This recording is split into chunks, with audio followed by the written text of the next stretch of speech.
個理財嘅習慣咧，係我唯一一個咧係一路 keep 住咁多年都有用嘅。咁每一個升傾分咧就係 for 每一個唔同嘅目標啦。咁其實係乜嘢都得嘅。咁當你有咗呢個升傾分之後咧，到你需要去俾錢嘅時候咧，咁就唔會話需要去擔心啊，唔知道自己銀行戶口夠唔夠錢去俾啊，或者唔知咁。大家好，今日想同大家分享一個我用咗超過10年嘅理財小習慣，希望可以幫到大家好好計劃未來嘅理財。咁自從咧我有儲蓄嘅習慣開始啦，咁我都試過好多種唔同嘅儲蓄嘅方法啦。咁呢一個理財嘅習慣咧係我唯一一個咧係一路 keep 住咁多年都有用嘅。咁呢一個理財方式咧就叫做 sinking fund 啊。咁我就會將佢形容為一個叫做提早嘅分期付款啊。咁好似你平時咧買一樣好貴嘅嘢，你要做分期付款嘅時候咧，你都係會喺買咗佢之後啦，可能用12個月或者24個月去分期去俾翻錢嘅。咁但係我呢個sinking fund嘅方式咧，就係將你俾錢嗰段時間咧，提早去喺你買嘢之前。咁即係喺你買嘢之前咧，其實你嗰嚿錢咧係已經儲好噶啦，就可以直接攞你儲好嘅錢咧去買嗰一樣嘢。咁呢個sinking fund嘅 purpose 咧，就主要係幫你咧去為一啲未來已知嘅支出啦去做準備嘅。咁多數人嘅做法咧就係定期，例如係每個月或者每個星期啦，去 put aside 一嚿錢咧去貨呢一個sinking fund嘅。咁每一個sinking fund咧就係貨每一個唔同嘅目標啦。咁其實係乜嘢都得嘅，大大小小任何種類嘅支出咧都可以用sinking fund呢個方式咧去做準備嘅。咁我都俾少少例子大家啦，例如係一啲已知咧大額嘅支出啦，譬如好多人話嚟英國之前要 apply BNO Visa 啦，咁你嘅申請費啦、IHS 嘅費用啦，呢啲全部都係一啲大額嘅支出嚟嘅，甚至乎係你讀大學嘅費用或者某一啲職業咧要考牌嘅費用咧，呢一啲嘅支出咧都係可以用sinking fund咧嚟做準備嘅。咁或者咧係一啲你買嘅年繳嘅保險啦，咁呢啲保險咧1年俾一次錢啦，咁有時可能咧大家就會覺得啊，突然之間1年入邊會有某一個月咧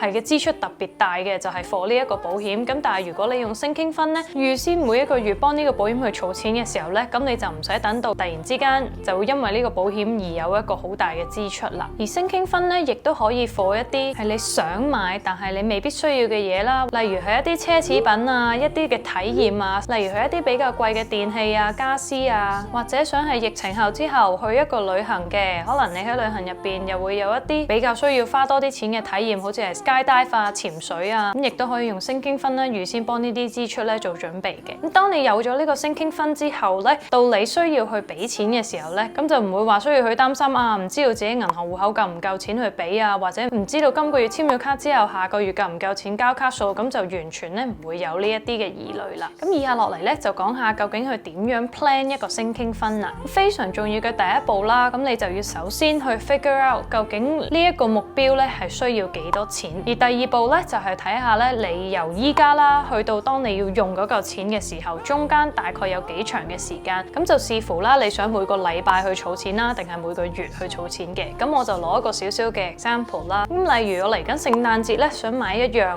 500磅嘅嘢嘅，咁我就想由依家起啦，每個月咧就去儲錢去貨呢一樣嘢嘅。咁即係我由4月去到11月，總共咧有8個月嘅時間。咁我就將呢500磅咧除翻8，咁即係咧等於我每個月咧要儲62.5磅嘅。咁當你計好咗呢個數啦，同埋好清楚自己係邊一段時間每一個月要去儲呢個數嘅時候咧，你就可以開始實行呢個sinking fund嘅 plan 㗎啦。咁當然啦，你可以咧同時間有好多個唔同嘅sinking fund一路儲緊嘅，例如你有唔同嘅目標啦，嚟緊有唔同嘅支出需要俾啦，咁係完全冇問題嘅。咁之前咧，如果未試過用呢個模式嘅人咧，可以嘗試咧由一啲小額嘅嘢開始儲先。咁例如你下個月想同另一半出去食餐好嘅，可能你大概預要使100磅咁啦。咁由依家距離去到下個月有4個禮拜嘅時間，咁你咧就每個禮拜儲起25磅，咁可能到時咧你就有100磅可以攞出去食餐好噶啦。咁到下個月嚟到嘅時候，你就唔需要去擔心究竟有冇錢找卡數，就可以好放鬆咁去拆餐勁噶啦。咁呢個咧都係俾自己一個少少嘅測試啦，咁就睇下呢一個方式啱唔啱你。咁你試完之後咧就可以評估翻哦，其實成個過程啦，去到成個結果，究竟符唔符合你自己平時嘅理財觀呢？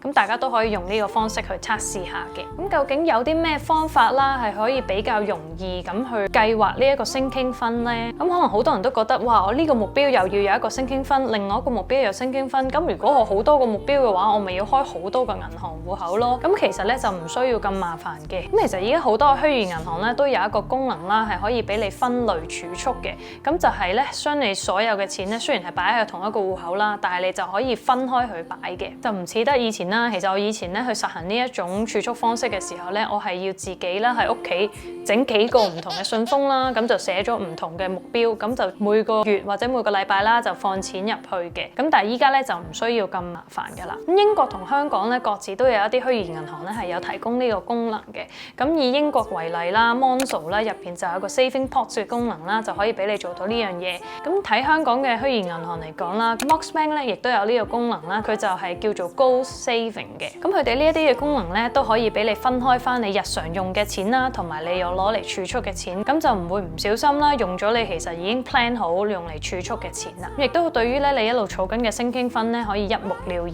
嘅。咁我就以 Monzo 去做一個例子啦。咁例如咧你想用 Monzo 去開一啲 saving pots 去做 sinking fund 嘅，咁你就可以咧喺佢有卡嘅地方啦 swipe 到最右啦，咁呢度就會俾你有一個 create a pot 嘅功能啦。咁你撳咗入去之後咧，你就可以幫呢個 pot 命名啦。例如你之後想買一個 Dyson 嘅吸塵機嘅，咁你就可以寫低嗰個目標落去，咁係 Dyson 嘅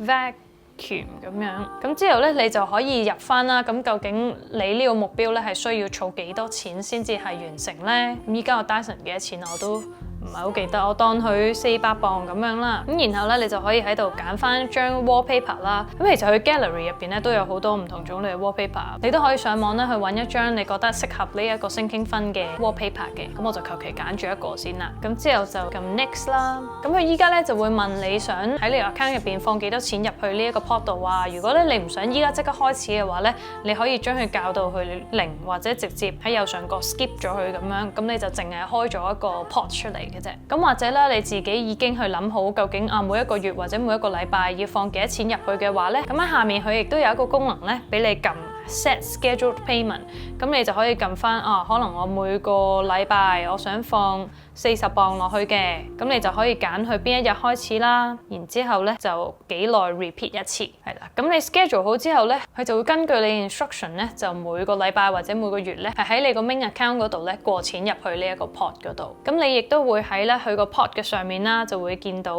其實你依家儲咗幾多個 percent 咧，咁就係咁簡單就可以整咗個 sinking fund 嘅 pot 出嚟啦。咁當你之後啦，又有另外一個目標，需要整另外嘅一個 sinking fund 出嚟咧，你就跟翻同一個步驟去開翻另外一個 pot， 然之後 set 過一啲新嘅 instruction 咧，咁你就唔需要擔心去諗幾時又要放錢入去。呢個 function 咧都係非常之方便嘅。咁到你咧真係要去買嗰樣嘢嘅時候咧，你就可以直接喺嗰個 pot 嗰度攞錢，然之後咧就直接俾完錢咧，你就可以擁有嗰樣嘢啦。咁就唔需要擔心幾時又要再分期付款或者找卡數咁樣樣。咁另外都想同大家分享一種咧非常重要嘅 sinking fund 啦，我覺得大家咧都係需要知道呢一樣嘢嘅，咁就係呢個叫 emergency fund 緊急基金嘅嘢啦。咁而 emergency fund 咧其實都係 sinking fund 嘅一種啦，咁就係你預先咧為你未來有可能會出現嘅緊急狀況去儲錢啦。咁一般人咧大多數咧就係會以佢哋嘅支出去做一個量度嘅標準啦，咁就會預備大概3至6個月嘅正常支出咧去建立呢一個 emergency fund 嘅。咁可能你話其實我實際上咁即係需要3個月定係6個月啦，咁咧就睇你自己需要啦。有啲人可能會覺得我要儲6個月或以上嘅錢，我先至可以覺得有安全感嘅。但係有啲人可能會覺得我3個月其實都已經夠啦。咁所以呢個咧就係完全 depends on 你自己覺得要有幾多錢喺呢個 emergency fund 入邊先有安全感咧而去決定嘅。咁就好似我上一段咧英國支出嘅片啊都有講過，我哋咧2人家庭嘅支出咧每個月大概1600磅啦。咁當我哋2個一齊需要建立一個 sinking fund 係 for 大概3至6個月嘅話咧，相對要放入去我哋 emergency fund 嘅金額咧就大概係4800磅至到9600磅。咁其實呢個 range 咧都幾大嘅。咁當然就係根據每一個人覺得自己舒服嘅 level， 想放幾多錢落去咧都冇問題嘅。咁最主要咧就係最低限度就起碼係3個月嘅。咁所謂咧呢3至6個月嘅支出入邊係包括啲乜嘢嘢咧？咁當中咧就包括所有咧去維持你生活嘅一啲 non-negotiable 嘅支出，例如係你每個月要俾嘅租金啦、水費、電費啦，其他一啲你必須要俾嘅月費，例如係屋企嘅 WiFi 啊、電話費等等。咁但係呢啲月費咧就當然唔包括可能你要睇 Netflix 啊，或者你 Spotify 啊，呢啲唔係必須貨你去維持生活嘅嘢咧，就唔需要計埋喺入邊嘅。咁當然所有飲食支出啦，你都要係計埋落去嘅。咁同頭先一樣啦，當然亦都係唔包括一啲奢侈消費嘅支出啦，譬如可能去食自助餐啊。咁呢個錢對於一般人嚟講咧，其實咧都唔係一個小嘅數目嚟嘅。咁所以咧都需要一段時間咧去慢慢 build up 嘅。當你有咗呢一嚿錢之後啦，咁喺發生一啲突發事情嘅時候咧，就非常之有用啦。你就會知道喺嚟緊呢3至6個月，就算係冇收入嘅情況之下咧，你仍然咧都可以正常咁生活嘅。咁或者有某啲時候突然之間有緊急事情需要動用一筆錢嘅時候咧，有咗呢個 emergency fund 咧，你都可以好鬆容咁面對呢一啲嘅支出嘅。咁當然啦，筆錢動用過之後，當你回復正常生活嘅時候咧，就要去慢慢補翻你入邊用過嘅錢啦。咁你亦都可以咧去 review 一下，究竟有冇需要增加啊，或者減少呢個 emergency fund 嘅金額啦。隨住每一個人生活嘅模式有改變啦，或者係外在環境改變咧，都有機會會影響咧你 emergency fund 入邊所需要嘅金額嘅。咁周不時咧，其實都真係有需要去 review 一下嘅。咁喺我自己嘅角度嚟講啦，emergency fund 咧係比起其他 sinking fund 咧係有高少少嘅 priority 嘅。咁如果能力許可啦，同埋喺其他 sinking fund 咧唔係好 urgent 嘅情況之下咧，你就可以首先儲好呢個 emergency fund先，然之後咧再去慢慢 build up 其他嘅 sinking fund 嘅。咁希望我以上分享嘅一啲理財小習慣都可以 inspire 到你諗一諗自己未來嘅財務規劃啦。咁如果你都有一啲有關嘅理財 tips 想同我分享嘅話咧，歡迎喺下面留言，我哋大家可以一齊討論下。如果覺得呢個理財資訊對你有幫助咧，希望大家可以 like 呢條片啦，同 subscribe 我個 channel。之後咧亦都會有好多咧有關英國生活嘅片咧同大家分享嘅。咁下條片同大家再見啦，拜拜。